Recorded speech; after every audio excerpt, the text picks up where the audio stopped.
Дом-музей Елены Нагаевской и Александра Рома – одна из малоизвестных достопримечательностей Бахчисарая.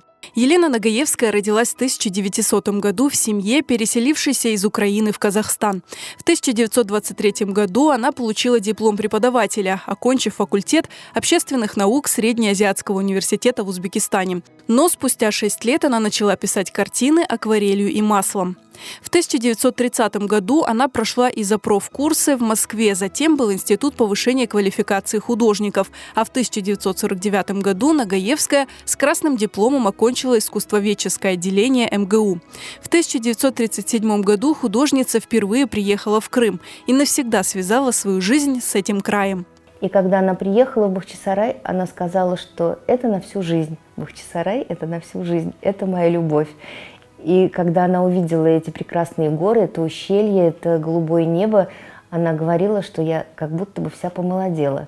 С этого момента художница мечтала о своем уголке в Бахчисарае, в котором можно было бы останавливаться и работать.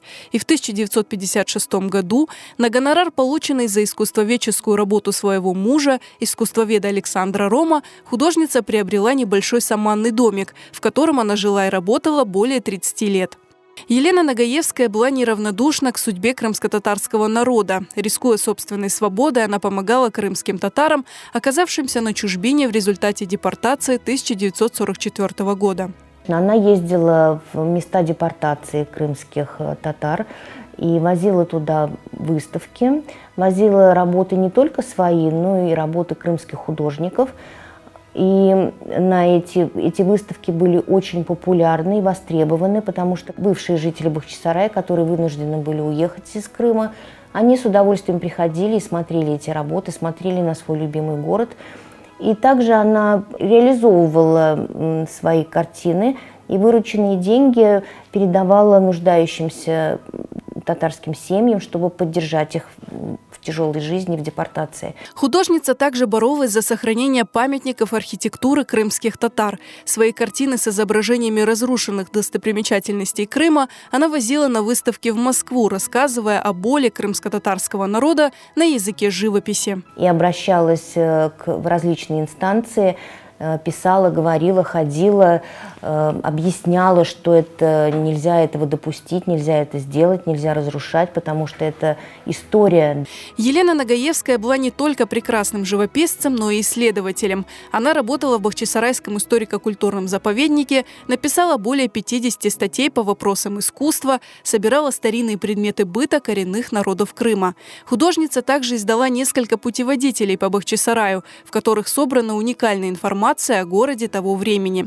Она обладала мягким характером и способностью видеть прекрасное даже в самые беспросветные времена. Елена Варнавна Нагаевская, бабушка моя, она была, конечно, еще большой модницей. То есть всегда была одета красиво очень. У нее была большая коллекция различных шляпок женских. И, конечно, женщины, когда приходили к ней сюда в гости, они смотрели, рассматривали, любовались и равнялись на нее. Потому что в то время, конечно, одеваться модно было немножко, наверное, такой сложностью. Дом-музей Нагаевской и Рома был открыт в 1995 году. В том же году к нему были пристроены современный дом и выставочный зал. Он проработал до 2013 года, но затем был закрыт на долгие 10 лет, пока в 2023 году внучка художницы Юлия Соколова не возобновила его работу. Попадая в Дом-музей Нагаевской и Рома, полностью окунаешься в атмосферу искусства. В экспозиции представлены архивные материалы, мебель, музыкальные инструменты и другие личные вещи талантливой семьи. Ну и, конечно же, картины как самой Нагаевской, так и художников, с которыми она дружила и работы которых бережно хранила. Еще одним талантом известной художницы было умение собирать вокруг себя и объединять творческих людей. В доме Елены Нагаевской в Бахчисарае останавливались многие известные художники. Она дружила с Александром Куприным, Ольгой Мануиловой, Марией Волошиной, Анастасией Цветаевой, Марком Шагалом, Робертом Фальком и другими известными деятелями культуры. Елена Нагаевская не стала в 1990 году. Она умерла в возрасте 90 лет. Но ее дом по-прежнему притягивает к себе людей искусства. Горный Крым, памятники архитектуры, удивительные ландшафты – все здесь собрано. Из-за этого это место наполнено историей, здесь жили и работали множество знаменитых художников.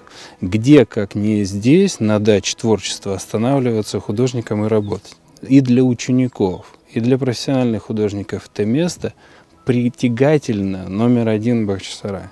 Сотрудники Дома-музея Нагаевской и Рома называют его живым арт-пространством. Одна из их целей – воссоздать площадку для творческих людей. Нашей целью, я так думаю, это воссоздание вот в этом месте такого пространства, где люди могли бы приходить и делать что-то своими руками.